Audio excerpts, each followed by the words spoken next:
تاسو وګورئ موږ د انبیاو پلار چې ورته وایي یو خادم علیه السلام دی بل ابراهیم علیه السلام خلیل الله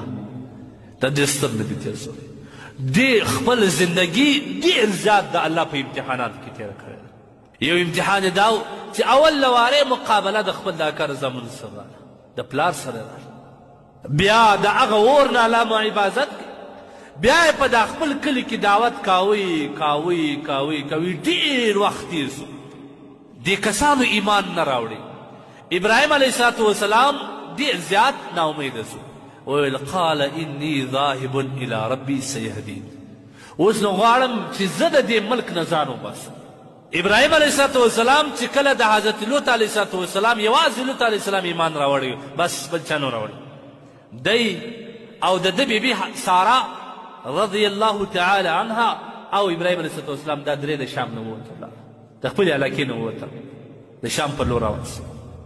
په لاره باندې راځي یو مشکل پیښیږي د ظالم باچا د مصر باچا دی د هغه د لوري بیا الله جل جلاله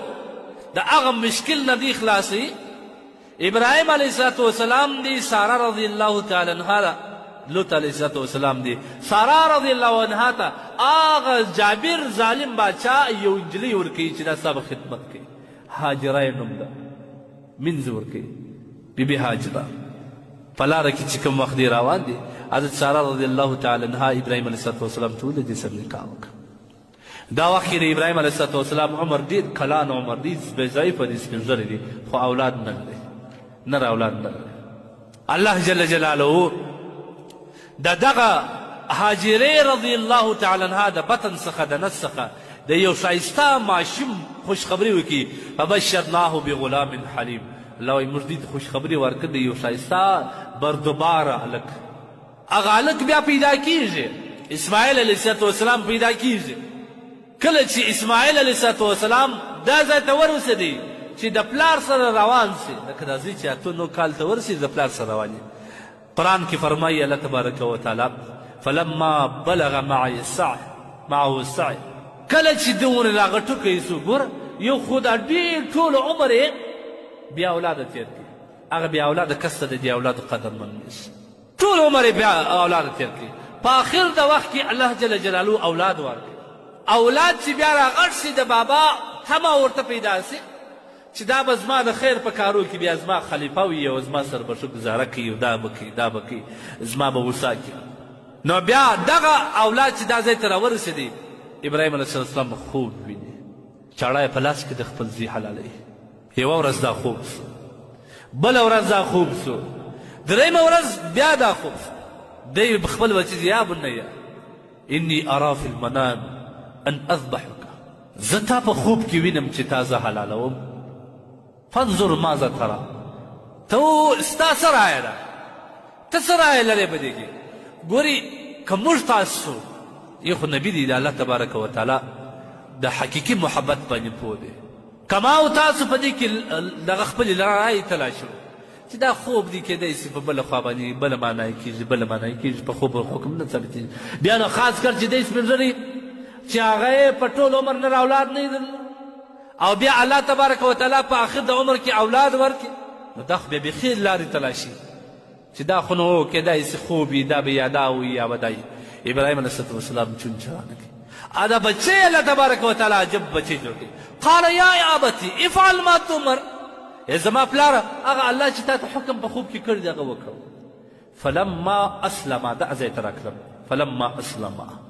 ابراهیم علیه السلام او اسماعیل علیه السلام دواړو چې ته الله تبارک وتعالی حکم ته غاړه کېښول وتله للجبین پړ مخې پرېږدي بیا هغه کیسه وه چې تاسو ډېر اورېدلې ده چې ابراهیم علیه السلام خپل بچی حلالوي څومره د تعجب او د افسوس کیسه ده خو دلته معلومه سو فلما اسلم چې د اسلام معنا دا د غاړه ایښودل دلته الله په قرآن عظیم شان کې فرمایي فلما اسلم وتله للجبین کله چې دی د الله تبارک وتعالی د ستر حکم ته دواړو غاړې کېښولې اسماعیل علیه السلام یې پړ مخې واچو لهذا معلومه خبره سوه چې دا اسلام غاړه ایښودلو په معنا ده